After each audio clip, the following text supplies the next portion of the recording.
Ladies and gentlemen, you're looking at what might just be the most important EV to launch in Malaysia to date. Because depending on who you ask, the who being Perodua, they'll tell you that this is actually the first homegrown EV here in Malaysia. And we are here at the Petronas Sepang International Circuit to have our first hands-on experience with it.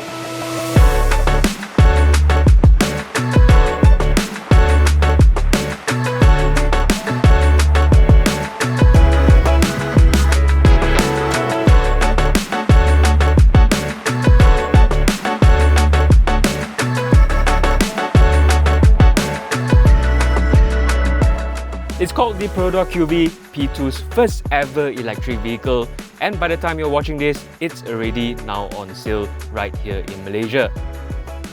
Even though Proton already has two EV models on sale here in Malaysia, Perodua says that this is actually the first homegrown EV model right here because they've actually developed this car completely from the ground up. And that includes the chassis, which was developed in conjunction with Magnus Tyre. Not Daihatsu, but the Austrian automotive giant that, among other things, have also helped develop cars like the BMW X3 and the Audi TT. That means this platform here actually has no relations to their previous cars, including the Perodua Artiva. But that's it, this is still very much in that B SUV segment, measuring about 100mm longer and wider than the Artiva, but a little bit shorter in height. Now, their homegrown effort also includes their own design, which was done completely in-house by Perodua themselves, and it's not shared with any other brands, at least for now. Now, right up in front, it's got this very muscular yet very modern design with a lot of sharp angles and contrasting bits on the bottom here. Now, up here, it's the daytime running lights that actually runs across the entire front fascia of the car. And if you look closer, you'll find this triangular motif that you can actually find throughout the entire car as well. The main headlight beam is actually right down here in a two-beam design. The wide haunches and aggressive wheel arches help give the QV an even more muscular stance, and the upswept beltline on the sides also make it look even sportier. But otherwise, the sides are fairly minimalist, with even the door handles concealed as much as possible, with a flush design for the front and integrated into the C-pillars for the rear. Moving to the back, you'll find this sloping roofline that ends in a sort of sportback silhouette that really just reminds me of the Honda HR-V, just a little bit sportier thanks to this built-in ducktail design behind here. There's also a quite intricate design for the roof spoiler over here with an integrated third braking light as well as a rear view camera for the rear view mirror. No rear wipers here, but it's likely that since it's such a rigged windscreen, you won't be needing one anyway.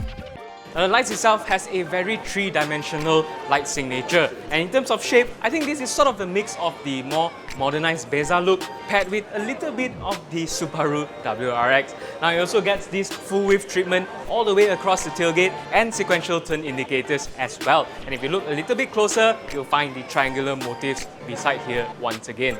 Now, like Proton's more recent homegrown designs, Perodua has opted to go with a more global market-friendly look rather than incorporating more Malaysian design motifs. But it's the end results that really matter though, and I think nobody will disagree that this here is a very attractive car, especially when paired to the two unique exterior colours called Ice Blue and Caviar Grey, as well as the stylish two-tone 18-inch alloy wheels. Now, inside here, this looks completely different to any other Peroduas you've seen before. Now, everything just feels a touch more premium in here. We've got soft touch materials everywhere. We've got this nicely designed, intricate dashboard design. But most importantly for me, you've now got properly sized seats in a Perodua. The actual design of the dashboard itself is very minimalist as well, with a horizontal layout highlighting the car's width, and the flat bottom steering wheel bring out a little bit of sportiness inside the cabin. Like all modern cars these days, the instrumentation and infotainment displays are dominated by two 10.25-inch screens, but they've managed to still retain some physical buttons for the climate controls on the dashboard. This up here, by the way, supports wireless Apple CarPlay and Android Auto connectivity. We've got wireless charging pads down here and even ambient lighting system around the entire car. Your gear selector is a rotary dial here on the center console alongside your drive mode selector as well as your regen selector. This nice built-in armrest as well, and very impressively, there's also the rear view camera up here as well as the built-in dash cam. Now, like the front, sitting behind here, it still feels very premium inside. You've got soft touch materials everywhere you touch. These seats are a very nice faux leather and fabric upholstery. Ambient lighting here on the door cuts as well. But that being said, in terms of space performance, I think you can actually do better than this. In terms of legroom, it's just about okay. This is in my sitting position, but the view in front, you just notice that these seats here are just humongous. It blocks off a lot of the view, and because of the very low ceiling over here, it does kind of feel a little bit claustrophobic inside. And because of the battery underneath the floor, this floor is also quite raised up, so your feet just end up hanging a little bit like this. But that being said, the flat floor over here means you can move your feet around quite a little bit as well. Now, other things behind here include your signature teh tarik hooks behind over here and the USB-C and USB-A charging ports behind the center armrest. But one thing that's really missing over here is aircon blowers at the back. But I do like this. We've got lights here on the roof for the second row seats. Another new major addition to the interior is a child presence detection sensor for the rear seats, which are designed specifically to combat cases of children death in cars due to being accidentally left in cars in the heat. It's able to detect small and vital movements such as breathing and can even work in complete darkness or even when the child is being covered under fabric coverings. The child presence detection is part of a revamped safety suite in the Perodua QV, which also includes an ADAS system powered by a radar in front instead of the stereo cameras, tire pressure monitoring system, a 360-degree surround view monitor, as well as a one-button SOS call feature in case of emergencies. So it looks good and it definitely is well equipped, but does it drive well? Ooh. A lot of wheel spin, but the car feels very powerful. The QV is powered by a single motor on a front axle with 204 horsepower and 285 Newton meters of torque, making this, unsurprisingly, the most powerful Perodua to date. In terms of performance figures, Perodua quotes a century sprint in 7.5 seconds in sports mode, and it'll reach a top speed of 165 km per hour. And on the main straights of the SIC, it'll reach VMAX very easily. The motor and control units are sourced from BYD and it'll be powered by a 52.5 kWh LFP battery pack from CATL, giving you 445 km of range based on the NEDC test cycle. It'll take 8 hours to fully charge from 0 to 100% using a 6.6 kW AC charger, while DC charging is supported up to 60 kilowatts, taking about half an hour to go from 30 to 80%. But the most impressive part about the way the QV drives though is perhaps in terms of handling. Now, it's not exactly the sportiest feeling of cars, but Magna Steyr's know-how in chassis development is truly showing its age here. A little bit of understeer, but the chassis feels very good. There's not a lot of body roll. Holds the corners very well.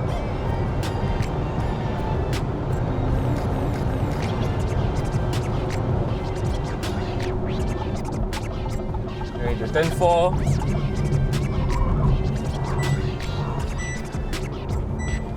Oh, it needs better tires. Alright, so now slalom test.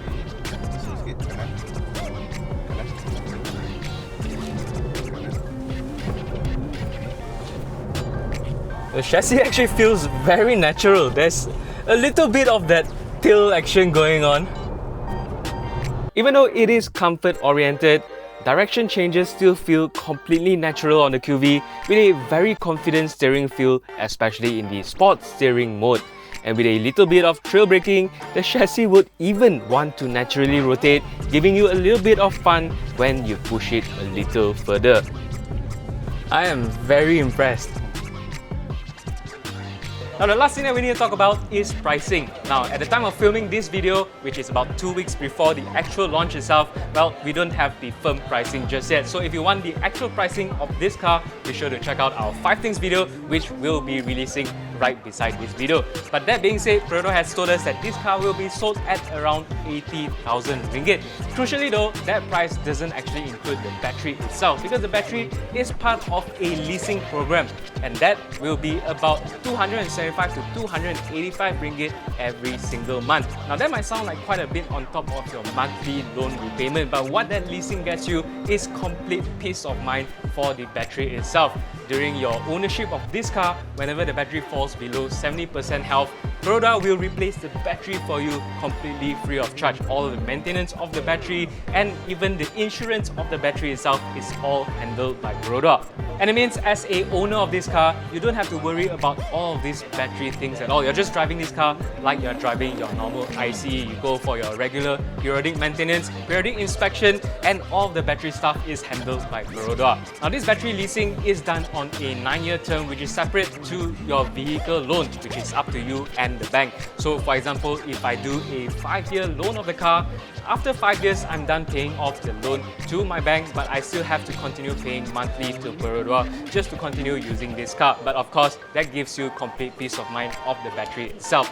Now after 9 years, if you continue to drive this car, you have a choice between continue driving it with the existing battery, and at that time, you don't have to pay anything to Perodua at all, and you can just continue driving the car with the battery itself.